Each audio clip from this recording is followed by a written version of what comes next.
শীতের সন্ধ্যায় সবার চোখ আটকে এই দ্বৈরথে নাহিদ রানা বনাম তামিম ইকবাল ডুয়েলে। প্রথম ৩ বলে কোনো রান নিতে পারলেন না তামিম। চতুর্থ বলটা ওয়াইড, কিন্তু পরের বলেই তামিমের স্টাম্প ভাঙল, গ্যালারিতে উত্তাপ ছড়ালো। তবে এত বড় উইকেট নেয়ার পরও নাহিদ রানা বুনো উল্লাসে মেতে ওঠেননি। হয়তো তামিম ইকবালকে সম্মান দেখালেন তিনি। বিগ ম্যাচে রংপুর রাইডার্সের মুখোমুখি ফরচুন বরিশাল।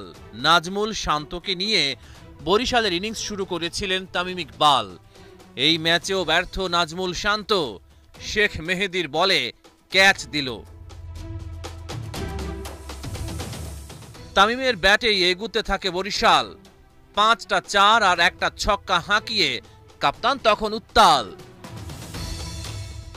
ঠিক তখনই নিজের সেরা অস্ত্রকে ডাকেন নুরুল হাসান সোহান।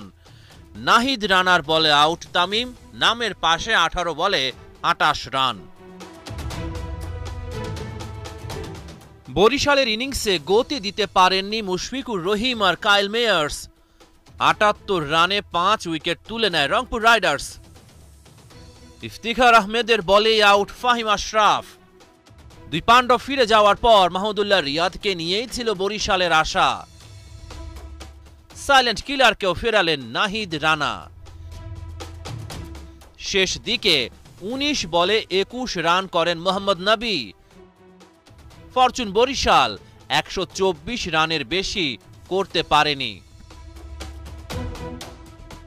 অনূর্ধ্ব 19 এশিয়া কাপে বাংলাদেশকে শিরোপা জেতানো আজিজুল হাকিম তামিম আর ইকবাল হোসেন ইমন একে অপরের মুখোমুখি। এই যুদ্ধে ইমন জয়ী। তাওফিক খানের উইকেটটাও তুলে নিয়েছেন তিনি। 15 রানে 2 উইকেট হারায় রংপুর। তবে মুদ্রার উল্টা পাশটাও দেখেছেন ইমন। সাইফ হাসান ভেঙে দিয়েছেন তার মন। ইমনের ওভারে টানা 3 বলে হাঁকালেন 4-4 ছক্কা। অ্যালেক্স হেলসের সাথে জমে যায় সাইফ হাসানের জুটিটা। 38 বলে সাইফ হাসানের 50। রংপুরের জয়ের পথ তৈরি করেন তিনি।